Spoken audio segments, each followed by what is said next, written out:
Hello, everyone. Welcome back to StarSound Speaks. This is your host, Irlianna Samsara, and yay, Michael Bartlett is back, Master Metaphysical Astrologer. Hello, Michael. Hello. And we are going to be talking about Venus retrograde in Leo, which is one of the major transits of this year. And we're going to walk you through, what does this mean? What does Venus in Leo mean? What does it mean when it goes retrograde? We're going to give you the dates. We're going to give you everything that you need to know to successfully navigate. Especially, I'm going to hopefully focus on like 3 core things that you can take away from how to be powerful with this. Because let's face it, Venus only retrogrades every 1.5 years, but we'll let Michael, we're going to walk through that. For those of you who don't know me, my name's Irlianna. If you're new to the channel, welcome. I practice Western tropical astrology, Hellenistic, blended with modern. Michael, coremichael.com is his website. He is a master metaphysical astrologer, and he is the author of 2 books, fabulous books. I have both of them. AstroTheatre, a revolutionary approach to the ancient art of astrology. And it's a fabulous, especially with Venus and Leo, like you want a book to guide you and have fun with and really get the most out of it. This is your book. Also, just by way of introduction, Michael is going to be teaching a course. You can catch it anytime on keplercollege.org, and it's called Astrological Mavericks, which is from his book. I have his ebook and it's fabulous. What does it take to change the world? So lots of interest in this, and you can jump on at any time to watch that. Very, very rich. So yay, Michael. So Venus and Leo, it goes retrograde on Saturday, July 22nd. Of course, right now, as we're recording this, we're in late June. So it's starting its shadow retrograde on Monday, June 19th. It enters its shadow. So that's when the themes start coming up. And then retrogrades at 28 Leo. So it really basically goes through Leo to the very, very end, stops conjunct Regulus, major fixed star, the sign of kings, monarchs, and such, and feeling like one. And it retrogrades there. And then it stations on July 22nd, July 23rd in the Eastern Hemisphere, stations direct at 12 degrees of Leo on Sunday, September 3rd. So like Labor Day weekend, that's when everything starts to settle down and go back to normal. And it leaves the shadow period on October 7th. Those are the little nuggets to get us started. What's the thing that really most captivates you about this Venus cycle? Oh, the last time it was in Leo was 8 years ago. So was it 2015? So we might be seeing 2 themes and X's that come back. Venus and Leo, the old flames, the old people you thought you'd never see again, could come back. Never wanted to see again. But it's like, the universe tests us, right? They're like, are you sure you don't want this mess in your life? Or are you sure you don't want this amazing person in your life? Because, there's this interesting combination with Venus. Venus can be that more slightly asexual, ascetic side. I mean, it's funny when you think about Libra because it's an air sign, so it's like the idea of relationship, whereas like Venus in Taurus is like the physical hedonistic aspect, right? It's like I really want to enjoy. And I'd have to say Leo, being fixed, being fire, is going to be Leo's self-centering. Some people say self-centered, but I like the higher goal is to be self-centering, to know what your inner truth is so you can be in relationship in the right way and go like, wow, you know what? I want to be in a sexual relationship with you, but you and I, we're just friends, and being really clear and understanding what that kind of thing is. With retrograde, I always think of like the RE words, anything with RE. So like review, restructure, reconnoiter, rest. Giving an ability to understand, like if you're like in one of those obsessive relationships, the retrograde period can give you this time of like, I love the line that you said earlier, and it doesn't fit with what we're talking about. It kind of does when you talk about prisons as being state-run ashrams. Our love fixations are our own prisons, right? We can get really stuck in these ideas, like, oh, I need to be with this person because, I was taught to believe, those are our belief factors, right? With Venus, our beliefs about relationship. I need to be with someone who's a white, has a white collar position, or I need someone who has $1 million in the bank, or I need to be with someone who's tall, dark, and handsome. I'm such a victim that I need to be rescued by a big, strong, burly man to help make me whole. Right. These ideas and beliefs that we're like slowly learning. Hey, these aren't really necessarily the right way. And with values are where we fit into our societies, right? So it's like, do we hold the same kind of values as our society? Someone who has like an Aquarian Venus is probably going to have a little odd kind of a way of relating to it. And I'd say Venus in and Leo's going to have that too, because the understanding is when you think about, if you take the simple words of it, if you think of Venus as love and Leo as self, it's like loving yourself. I love when you said earlier is really rich about self-centered versus self-centering. Whoa, that's massive. I just want to talk about that a little more.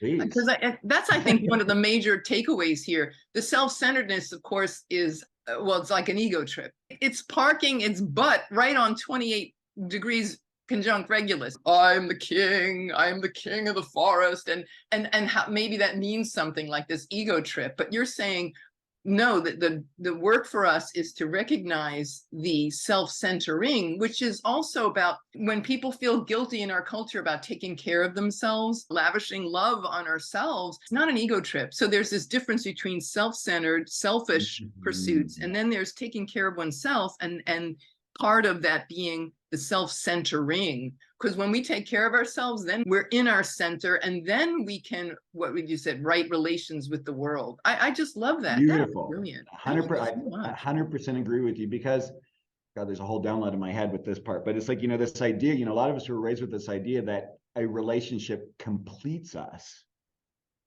Right. But the truth is, if we're looking for someone else to energetically complete us, then that implies that there's a hole within ourselves. And it's like, I don't really want to believe in that. If you look at I don't know if you've looked that much with human design. That's actually one of those few places where actually I can see where there are ways that people kind of complete us, but complete us in the way of like completing our understanding. I mean, like when we think about how the planets align with one another, like when the chart you just showed, what struck me so powerfully about that is the Venus is within a half a degree or literally 30 minutes of inconjunct with Pluto. Yeah, let me pull that up. When we talk about, thank you. When we talk about inconjunct, here it is. Inconjunct is something that where two planets are in relationship to one another, but they are not in relationship by element or by modality. So we've got Leo, perfect, thank you. Leo, which is a fixed sign, and we've got Capricorn, which is a cardinal sign, Leo, which is fire, Capricorn, which is earth. So it's a forcing of an adjustment. So, I mean, the truth is, for those of us who are single, for those of us who are in relationship and maybe not in the happiest possible way, this is a really great time to be making some sort of a level of concerted effort and guidance in saying like, hey, what is right relationship for me? With the inconjunct, it's in aversion. You're not getting visible support. So there's going to be a lot of digging on our part to really uncover that. It's not going to just land on our lap. There's work here to be done. And the adjustment, and it's also an adjustment that has to happen. It's like when you're in your house and you're looking around and if you live by yourself, or if you're the one who's in charge of keeping that house maintained, you're looking around and go, oh my God, the house is messy. And it's like, you could sit there and go like, okay, it's messy. And at a certain point, when is it going to require you to actually engage yourself to address the mess?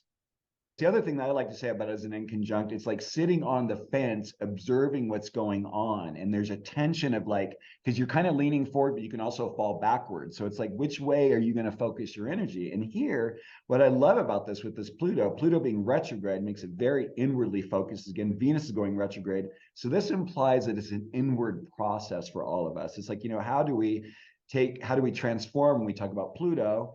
Our love, our ideas of relationship and such that Venus presents in Leo. And the thing is, I like what you said about that, is our society teaches us like, oh, there can be this egoic understanding or narcissism about taking care of ourselves. But the truth is, a certain level of narcissism is really healthy and appropriate for us. In order to survive in society, we need to have a certain level of narcissism in order to really believe in ourselves and get things done. When it gets to be a problem is when we start believing that we are so much better than anyone else. I mean, hello, I'm an Aquarius sun, so Aquarius, we talk about, we love humanity, but we hate people, and here, so that's the sign that's opposite Leo. And so there's always this thing of like, how do I be in relationship with myself? That axis of Leo Aquarius is how do I relate to others in a way that allows me to be me and honors the divinity in others? I like to say, like, I'm very special, and so is everyone else.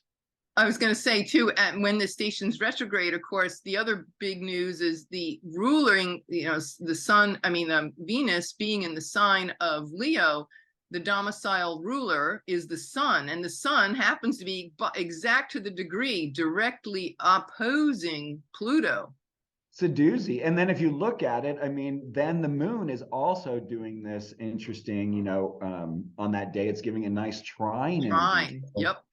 There's a wonderful book, for those of you who might know it, is called If Love is a Game, Here Are the Rules. And what I love in the book is it says, make 3 lists. Like, so if you're a single person, make 3 lists for yourself. One is the list of like must-haves in relationship, okay? Like the person must have a job, they must be financially supportable, they mustn't be on drugs, they don't have any, whatever your thing is for that. The second thing is, what would be a knockout for you? Meaning that you wouldn't have anything to do with them, that they're a smoker, that they're a practicing alcoholic or a drug dealer, whatever that thing is for you. Deal breaker. And the third is, what would be the icing on the cake? Like, do they like to travel? They have amazing disposable income that they are generous and want to share with whoever they love, whatever that thing is. And then every time you go on a date, when you get home, you review your list. And this is, I think, what's really beautiful with this combination of Sun, Pluto, Venus in that relation, and then with the moon involved, is that it's really being clear and honest with yourself. So, you might go out on that date and you're like, oh, wow, that person is really wonderful, but they smoke. So that's the one knockout thing, but it's in your knockout list. Well, you know what? If you decide to continue dating that person, you're telling the universe that you're willing to compromise on your must-haves. And then the universe is like, okay, well, I'm just going to give you whatever the heck we want to throw at you until you get really clear. And understanding that, it's this thing about, because with that Venus part and with that particular positioning is, I'm Venus in Capricorn, so I kind of look into this naturally anyway. It's my normal focus, but how does that— Born with a list in your hand, Michael. And also, like, how does that relationship give you benefit, right? Capricorn's always like, it's socially structured. It's like, okay, I want a win-win relationship because, if we both work together and we both support something, then we can reach a larger goal with one another. Because the Venus in Capricorn is a bit of a, in the I Ching, it's like the marrying maiden. One of the lines is, who do I have to screw around here to get, who do I have to screw to get a beer? that kind of thing. Right. Like, what do I have to do in order to get what my needs are? And so that can be a real restructuring. It's like, this idea of giving to get in relationship. Maybe that's one of your patterns. And because when we talk about Venus, as I alluded to earlier, these are these early patternings that we learn. And so it depends on what our relationship was like with mom and dad, what love was like in the household, what relationship was taught about in the household, how genuine you were able to be in your expression of your love in your family without having to hide or be something different and adjusting, because Venus will adjust itself until it really can't anymore. And what I like about this functioning and what's going on this day when Venus goes retrograde, I think there's going to be a lot of light bulbs clicking open in people's heads about, wow, you know what? I've been with this person for 25 years, and you know what? I really am not happy. Yeah, especially because by then the nodes have shifted. South node in Libra, Venus ruled. So I think about, too, the compromises. Venus will compromise for peace, but it's like that, oh, I'm getting chills, like peace at all costs. No. Yes. And the eclipses, of course, are going to be continuing this conversation way beyond, way after Venus has gone direct. It's going to carry that evolutionary impulse to say, wait a minute, is this really supporting us?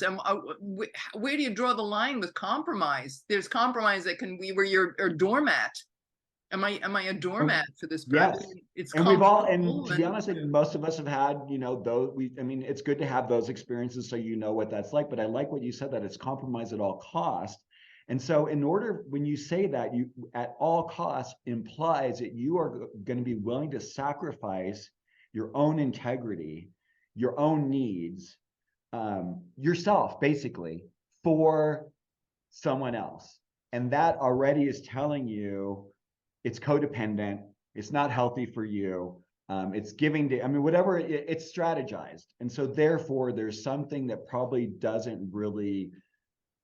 isn't really giving you what you came here to get. It's like, you bought a ticket to go in and see The Sound of Music, and you walk in and it's a horror movie.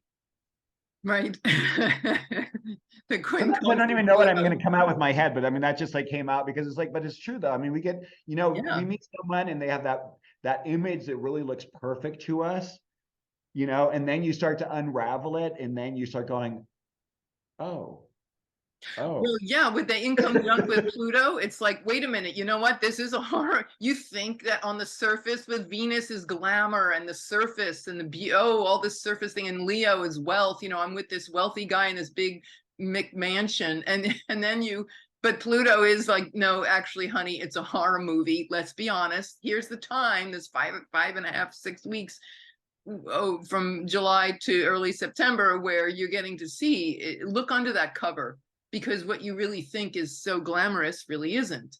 So again, you know, the eclipses are going to be echoing that theme, South Node and Venus, you know. And for some reason, what I think about too is that whole thing with Jeffrey Epstein and like, you know, that whole thing with how women were treated. And I think it'll be interesting to see what happens furthering with the abortion thing with here in the States and women's rights. And because actually, I mean, that's another thing, you know, when you think of Venus, it's, you know, basically it's human rights in a sense too. So, and what is under attack right now? Women's rights are still under attack. Right.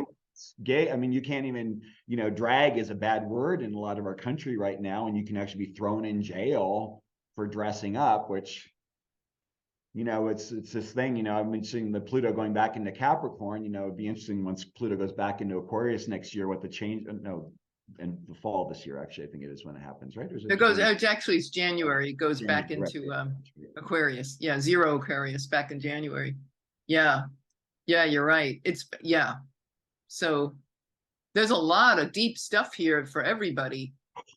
Whoa. And then, you know, it's funny, you know, you talk about, and I don't really care for talking about him very much, but, you know, the orange-haired one.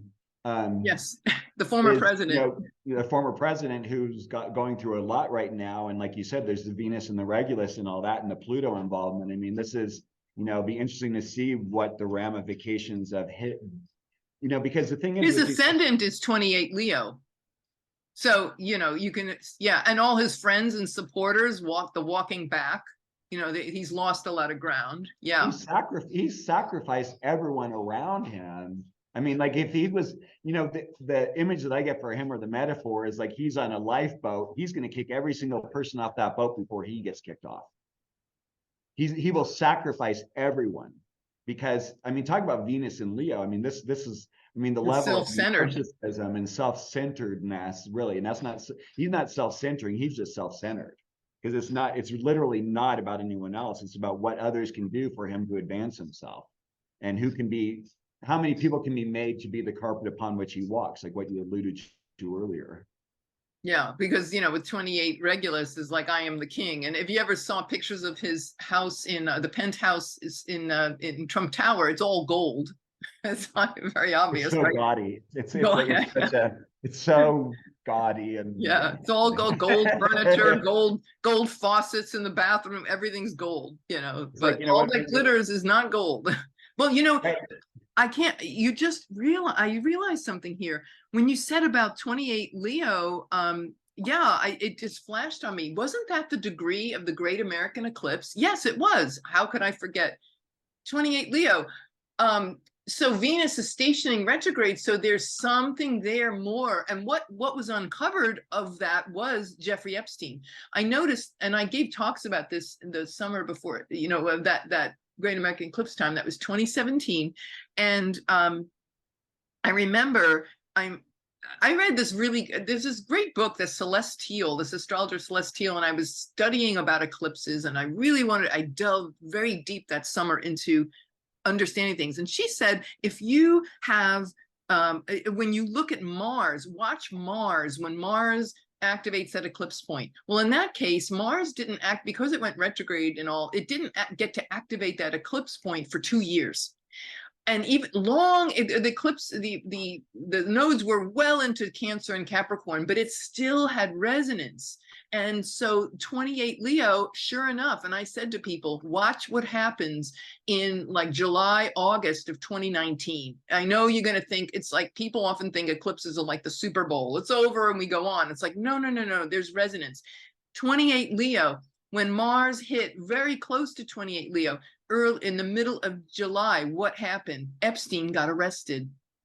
Leo Aquarius, right? Children trafficking, the trauma of the children, and hidden, right? All of this hidden stuff, and obviously his relationship with Trump. There's photos of him, with his arm around him, hanging out at Mar-a-Lago. All of that surfaced when Mars hit that point.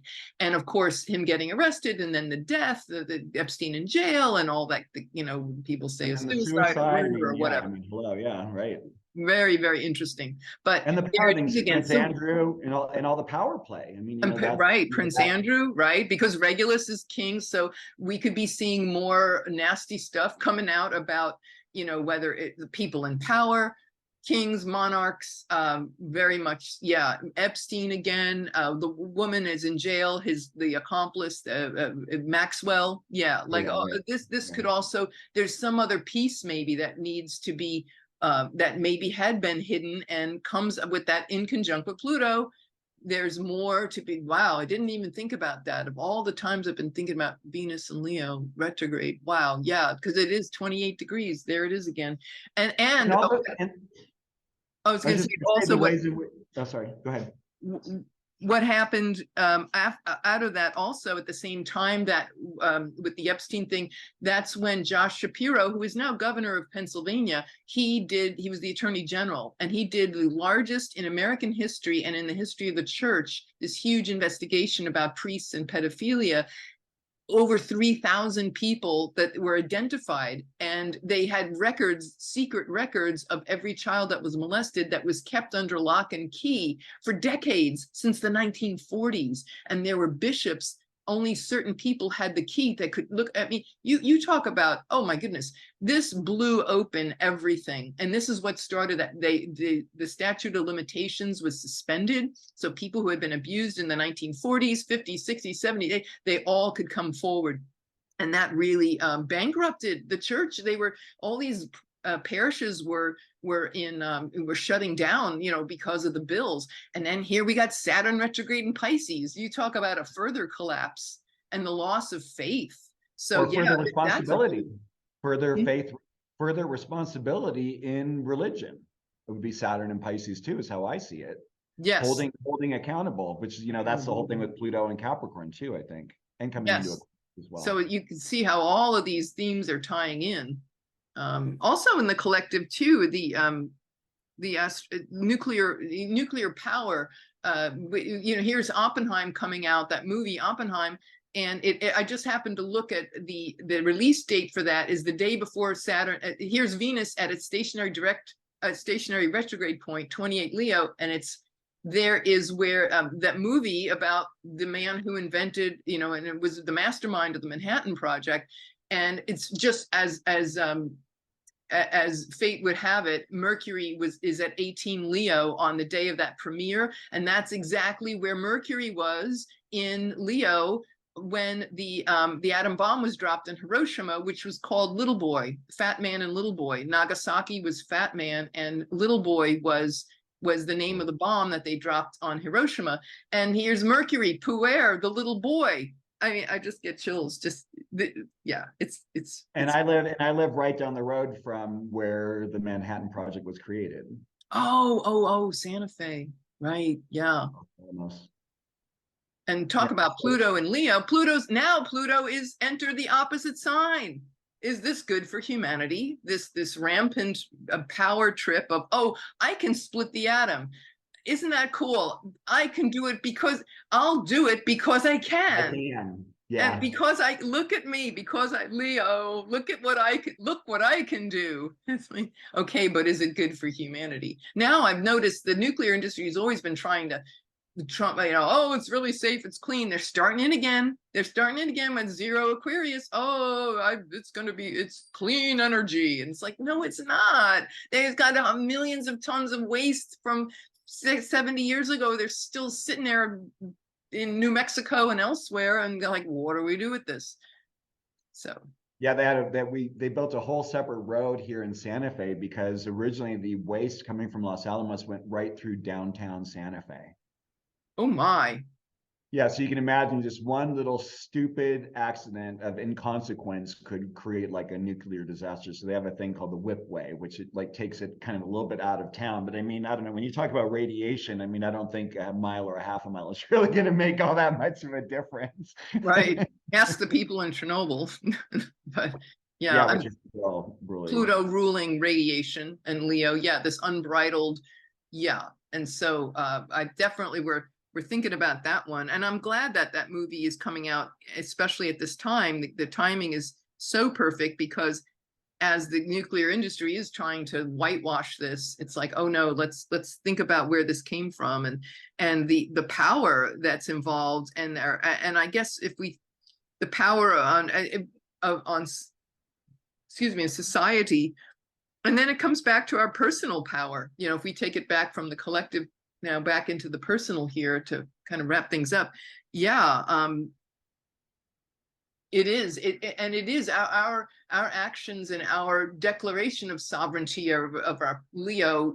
Yes, we are here as divine creative beings, and we must always balance it. But the polar opposite Aquarian energy, we have to balance that and go, well, is this good for society? Is this wise? Yeah, and that's what the air signs are really good for. Is there's, especially I think with Aquarius, you know, there's this periscopic ability, and I mean, when Aquarius steps into that place of being able to step back and step up to see like this larger viewpoint. I always think like sending that little periscope up straight from the head to be able to view. Libra, of course, as the air sign, has that ability to pause and to wait. It's the only inorganic sign. Gemini is just too busy engaging. And my favorite line for Gemini is, you know, when two Geminis are talking, who's the listener? I love that. The one who takes a breath. Let's breathe. Let Right. the caffeine away. You don't need it. When Like two are talking, who's listening? Oh my God, that's so funny. Make a t-shirt of that, Michael, and sell it. If you don't, I will. Yeah, and I think especially, you know, because with Pluto being there and being active, I mean, the good combo between Capricorn and Aquarius is they both are ruled in the traditional level with Saturn. And so, you know, having that Saturnian understanding, especially with Saturn being in Pisces, is like really feeling into what is your truth? What is your boundary? I like to think of boundaries as being a dynamic energy that shifts and changes based on our mood, based on our transits, based on our progressions, based on other people around, based on our environment. You know, sometimes we feel really safe with people and we don't really have to have our boundaries really strongly, right? You know, we could be like a sponge in the ocean, you know, Saturn and Pisces, or we can sit there and go like, oh wait, you know, that isn't the right thing. And then we are a scorpion fish in the ocean, you know, and we can, you know, send out our little barbs, you know, or right. you know, or like the moray eel and zap you, like, get away from me already, you know, right. I don't want to be around you. Moray eel. Yeah. Get away from me. I just realized I'm not safe around you. Let me rethink this. Right. And I think especially, you know, going back to this idea of how we're programmed when we're young, those of us who were raised in really abusive households and families, which I fall into that category myself, is, you know, we do things which are kind of considered, you know, what we endured was kind of like normative abuse back then. You know, it was, you know, kids were beaten, kids were, you know, this whole idea of the sacredness of children wasn't really a big thing in the 50s and 60s. You know, it was just like, you know, that me generation, those Pluto and Leo generation, you know, they were out finding their own selves. And, you know, us kids were kind of like, oh, you know, oh, where did, you know, that was it Liechtenstein with that famous cartoon thing that said something like, oh my God, I forgot the baby on the bus. You know, it's like the baby's almost an afterthought in a sense. And that's kind of like how we were raised. And so, you know, us Pluto and Virgo kids are kind of like, you know, where are we getting reflected? How are we getting reflected? Oh, I'm going to be in a relationship with you. Oh, that's not very nice. You know, because we learned like, you know, maybe what we grew up with really wasn't for our highest good. And that's where we have to start using that Saturn complex and start using our Venus understanding of, you know, what type of relationship is good for us, what type of person will make us feel better and will help us to not only survive but thrive. Thriving, yeah. And we have to be responsible. I mean, the bottom line, and one of the things I share with all my clients is like, you know what, it is our own damn fault when we allow ourselves to be in a relationship with people who harm us. Yeah. And it's not to make ourselves wrong, but just to say, hey, wait a minute, notice, what is this? What is, whenever people are in the throes of dysfunctional codependent relationships, and I don't run across them many, having healed so much of that myself. I have like a PhD in that. But to see, of course, it's easy to see it in others. But when people go, oh, this person, this, that, and they won't let me do this, and and I said, but what does this say about you? Don't look at that. It's always that projection on the other person. It's like, well, what does this say about you, that you're with somebody that abuses you psychologically, physically? What does it say about you? You are the space in which this person is allowed to, you're financing that. Venus rules finances. What are we financing here? Oh, I love that viewpoint, because it's true. And it's like, and when we're in it, it's like that idea of, we don't know who discovered water, but it probably wasn't fish or Pisces, it's like this, because you're in it. And if that's what you're raised with, that's what I mean by normative abuse. Like, until someone shows you kindness, until you experience what unconditional love is, we're all experiencing conditionality. And so we think that we're, if I do this, then you'll love me. If I do that, you'll love me. And it's like, and you start to realize, like, oh, wait, that isn't really how love works. Right. And then what is my truth? What is my truth separate from how mom and dad trained me and how my family dynamics raised me, or my society teaches me about how I should treat men or how I should treat women? Because that's all those things are all so programmed. And what I'm really excited by this time period, while some aspects of it are really frustrating, this sort of PC understanding about one another that we're getting to, what I really appreciate is we're really learning the nuances of one another. We're not just this black and white square this peg into which we all must fit ourselves. It's like we're in this, like, oh, you don't like that. Okay, well, that, that means I either need to modify my behavior, or maybe it's better if I'm not around you. Right. And that's okay. And that's okay. Consciousness becoming aware of itself. Yeah, I don't know if you read the book Untethered Soul. There's such a great line, and it's like, oh, that person doesn't like you. This is such a great Venus line. Oh, that person doesn't like you. There's only 7,659,342,353 other people you can make friends with. Right. I love it. Why are you fixated on that person who's treating you that way? What, like, that's saying, like you just said, what is it saying about you?